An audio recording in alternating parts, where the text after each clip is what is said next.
Hi friends, இப்போ நம்ம இந்த வீடியோவில் என்ன பார்க்க போகிறோம்னு கேட்டிங்கன்னா வெஜ்ஜு ரோலு. இதுக்கு 1/4 கிலோ நான் காய்கறிகள்லாம் எடுத்துருக்கிறேன் எல்லாமே சேர்ந்து. இது 1 டம்ளர் கோதுமை மாவு எடுத்துருக்கிறேன். நல்லா பார்த்தீங்கன்னா உப்பு போட்டு எண்ணெய் ஊற்றி நல்லா மேஷ் பண்ணி வச்சிடலாம் ஊறட்டோன்னுட்டு. இது எண்ணெய் ஊற்றி கடுகு தாளிச்சிட்டு நம்ம பொடிசாக நறுக்கி வச்சுக்கிற காய்கறிகளை நல்லா வதக்கி எடுத்துக்கலாம். இந்த வெஜ் ரோல் பார்த்தீங்கன்னா ஆரோக்கியமானது, அது மட்டும் இல்லாமல் பார்த்தீங்கன்னா சுவையாக இருக்கும், சூப்பராக இருக்கும். இது பார்த்தீங்கன்னா இந்த காய்கறியில் நார்ச்சத்து இருக்குது, ஃபைபர் இருக்குது, விட்டமின்ஸ் இருக்குது, எல்லாமே இருக்குது. நம்ம பார்த்தீங்கன்னா இந்த கேரட்டு, பீன்ஸு, உருளைக்கிழங்குலாம் இதில் போட்டு செய்யும்போது பார்த்தீங்கன்னா உடனடியான தேவையான ஆற்றலை நமக்கு இந்த காய்கறிகளை கொடுக்குது.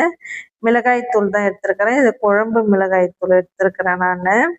வேறு அடிஷ்னலாக நான் எதுவும் சேர்க்கலை. சிம்பிளான இன்க்ரீடியண்ட்டு தான் இது.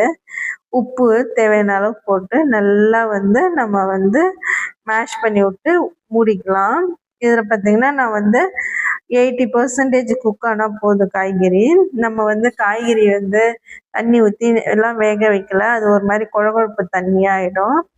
அதனால் நம்ம மூடி போட்டு விட்டோம்னாலே அந்த காய்கறி நல்லா அந்த ஆவிலே வெந்து வந்துடும். இது பார்த்தீங்கன்னா காய்கறிகள் பார்த்தீங்கன்னா குழந்தைங்க நம்ம தனியாக கொடுக்கும்போது சாப்பிட மாட்டாங்க. இந்த மாதிரி வெஜ் ரோலில் கொடுப்போன்னா சூப்பராக சாப்பிடுவாங்க. இது ஈவினிங் ஸ்நாக்ஸாக கொடுக்கும்போது குழந்தைங்க இன்னும் நல்லா விரும்பி சாப்பிடுவாங்க. இது நான் கோதுமை மாவு தான் எடுத்திருக்கேன், மைதாவில் செய்யலை. மைதா உடம்புக்கு நல்லதில்லை. அதனால் நம்ம சப்பாத்தி கோதுமை மாவுலே செஞ்சுக்கலாம். இந்த வீடியோ பிடிச்சிருந்தா லைக் பண்ணுங்கள், ஷேர் பண்ணுங்கள், கமெண்ட் பண்ணுங்கள், சப்ஸ்கிரைப் பண்ணுங்கள். இது நல்லா கள்ளி காஞ்சிச்சு. இதில் நம்ம சப்பாத்தி போட்டு நம்ம எண்ணெய் ஆட் பண்ணாமல் நல்லா திருப்பி திருப்பி விட்டு எடுத்துக்கலாம். நல்லா வந்துடுச்சு. இதில் பார்த்திங்கன்னா நம்ம இதுவும் காய்கறிகளும் குக்காய் வந்துடுச்சு. இதில் 1 by 1 எடுத்து நம்ம ஆட் பண்ணி ஒரு 5 minutes நம்ம ரோல் பண்ணி 1 by 1 வச்சிட்டோம்னா அந்த மிளகாய் சாந்து அந்த வெஜிடபிளோடைய அந்த இதெல்லாம் சேர்ந்து அந்த சப்பாத்தியில் நல்லா அந்த சாரெலாம் இறங்கி வந்துடும். அது எல்லா இடத்துலையும் ஸ்ப்ரெட் ஆகிடும். அதுவே சூப்பராக இருக்கும்.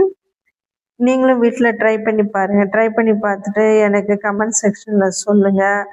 இது பார்த்திங்கன்னா மெயினாக பார்த்திங்கன்னா பெரியவங்களுக்கும் நமக்கு டயட்டெல்லாம் குறைக்கிறதுக்கு நம்ம காலையிலையும் எடுத்துக்கலாம், இல்லை நைட்லேயும் எடுத்துக்கலாம். எல்லாருமே இதை எடுத்து சாப்பிடும்போது பார்த்திங்கன்னா இந்த தேவையில்லா கலோரிகள்லாம் நமக்கு குறைக்கும்.